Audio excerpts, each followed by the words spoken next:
அனைவருக்கும் வணக்கம். எப்படி இருக்கீங்க? இன்றைக்கி நான் பேச போகிற விஷயம் வந்து ரொம்ப முக்கியமானது. இதை வந்து நீங்கள் ஒரு புது கருத்தாக வேணால் எடுத்துக்கலாமே தவிர என்ன நீங்கள் திட்டாதீங்க, சரியா? எனக்கு மனசில் பட்டதை உங்களுக்கு சொல்கிறேன். எனக்கு சொல்கிறதுக்கு வேறு யாரும் இல்லாததுனால உங்கள்கிட்ட சொல்லிகிட்டு இருக்கேன்.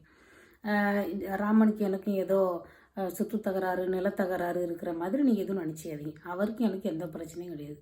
அவர் பிறந்தது நேபாள்ன்றாங்க, எங்கேயோ இருந்துட்டு போட்டால். அதை பற்றி நேபாளுக்கு முன்னாடி ஒரு இந்தியா இருந்தது இல்லை, அதில் இருந்திருக்கலாம், சரிங்களா? அப்போ விஷயம் என்னென்னா, ராமன் வந்து செய்யாத குற்றத்துக்கு அவர் அவர் அவர் மேலே வந்து அந்த குற்றம் வந்து சொல்ல முடியாது. அவங்க அப்பா செஞ்ச தப்புக்கு பையன் அனுபவிக்கிறான், சரிங்களா?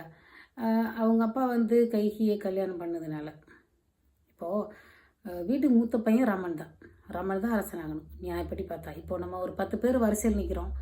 யார் முதல்ல வந்து நிற்கிறாங்களோ அவங்க தான் முன்னாடி போகணும். அவங்க தான் ஒரு கடையில் ஒரு பொருளே வாங்கணும், சரியா? இப்போ 2வது 3வது வந்தவங்க போயிட்டு இந்த லைனை கட் பண்ணிவிட்டு முன்னாடி போய் நிற்பாங்க, தெரியுமா? அது வந்து நியாயம் கிடையாது. அந்த மாதிரி தான் கைகி செய்கிற வேலை அந்த மாதிரி போகுது, சரியா? அந்த பெண்ணை வந்து நம்ம பாராட்ட முடியாது. அந்த பெண்ணால் ராமனுக்கு புகழ் கிடைச்சிது அப்படிலாம் சொல்லக்கூடாது. அப்பா செஞ்ச தப்புக்கு எந்த விதத்துலையும் சம்மந்தம் இல்லாத பையன் அனுபவிக்கிறான். அது வந்து ஒரு நியாயமே கிடையாது. அதனால காட்டுக்கு போகிறாங்க, சரியா?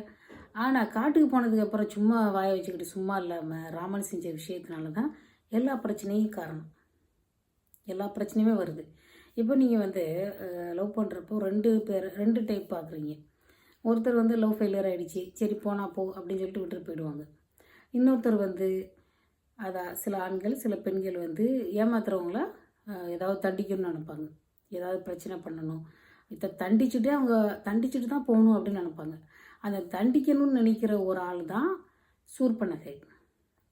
இவர் வந்து சூர்பனகை வந்து ரொம்ப சாதாரணமாக அப்படியே லேசாக நினச்சிக்கிட்டாரு. ஸோ அவருக்கு வந்து ஒரு மேல் டாமினேஷன் இருக்குது.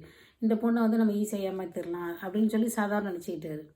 விஷயம் என்னென்னா, இவருக்கு வந்து நாட்டை விட்டு வெளியில் போனவுடனே காட்டில் இருக்கிறாங்க. காட்டில் வந்து குடிசை போட்டு தங்கியிருக்காங்க, சரிங்களா? குடிசை அப்படி தான் சொல்லணும், வீடு மாதிரி ஒன்று பண்ணி தங்கியிருக்காங்க.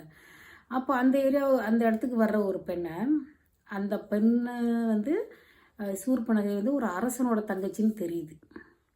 அந்த பெண்ணுக்கு உண்மையிலேயே அந்த டைவர்ஸ் ஆகிருக்குதான். அதாவது நம்ம நெல்லை கண்ணன் ஐயா என்ன சொல்கிறாருன்னா, தமிழ் அறிஞர், அந்த பொண்ணு ஏற்கனவே டைவர்ஸ் ஆன பொண்ணு.